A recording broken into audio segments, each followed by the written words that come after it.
ये गांव फौजियों का गांव है। ये घर फौजी का, ये फौजी का, ये फौजी का, ये हर घर में कम से कम 2 या 3 फौजी कार्यरत हैं।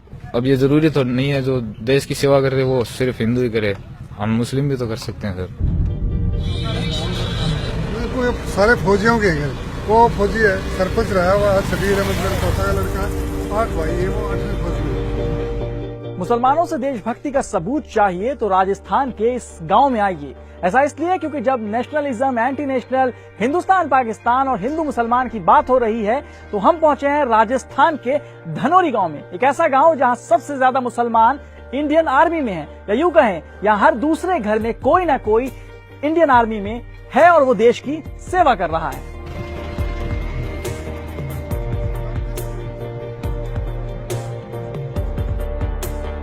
इस गांव में 250 से अधिक फौजी सेवा में कार्यरत हैं।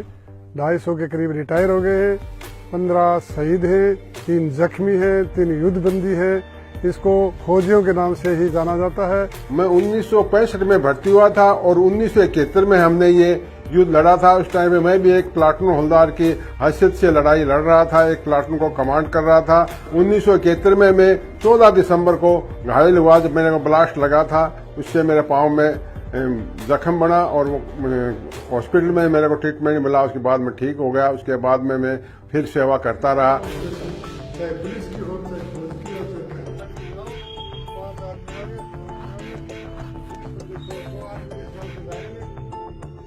मैं आपको वो स्कूल दिखाना चाह रहा हूँ इस गांव धनोरी की, जिसमें आर्मी के प्रत्येक जवान सिपाही से लेकर कर्नल तक इस सामने वाली स्कूल में पढ़े। बट इसका आज ये स्वरूप दिखाई दे रहा है, खंडर के रूप में है।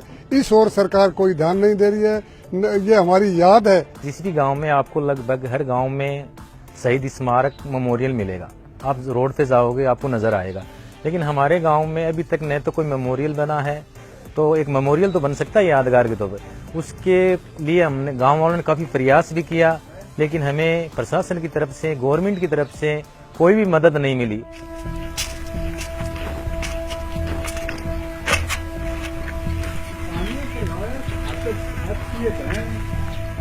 आजकल जो सर्जिकल स्ट्राइक का जो हंगामा चल रहा है वो हमारी यूनिट 14 ग्रेनेड ने 1971 में उसको किया था, जिसमें हमारे गांव के मेजर अहमद खान की कमांड के अंदर उन्होंने पाकिस्तान के अंदर 7 किलोमीटर अंदर जाकर के आरटी डिपो को, अम्युनिशन डिपो को बर्बाद करके सही सलामत वापस अपने मुकाम पे आ गए थे।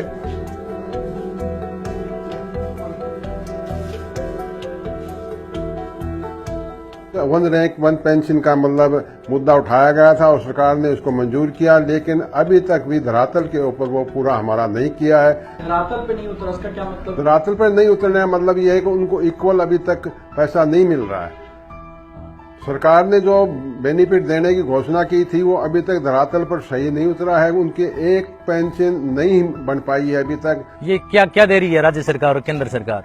कोई भी देख लो, नौकरी के अंदर आरक्षण शो करते हैं, लेकिन मैं ये पूछना चाह रहा हूँ वो कितने भूतपूर्व सैनिकों को सर्विस दे चुके हैं, कितने को लगा चुके हैं? अगर 100 वैकेंसियां भूतपूर्व सैनिक की अलॉट हुई है तो उसमें से हद मार के 10 वैकेंसियां भूतपूर्व सैनिक को देते हैं।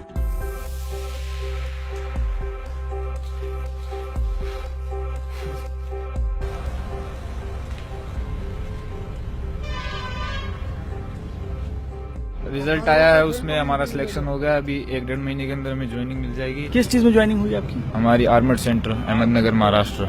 आपकी आर्मर्ड सेंटर अहमदनगर में। तो आप लोग क्यों आर्मी में जाना चाहते हैं? बस शौक है बचपन से, जैसे गांव में ऐसे और बच्चे तैयारी करते हैं तभी उनको देख के जुनून आ गया अंदर कि भाई हमें भी आर्मी में लगना है, देश की सेवा करनी है। ये कोई जरूरी बात नहीं है कि जो मुस्लिम होता है वो देशभक्ति नहीं कर सकता। सर हम भी इंडिया के, हमें भी जैसे देश का सेवा करने की हमारे अंदर भी जज्बा है।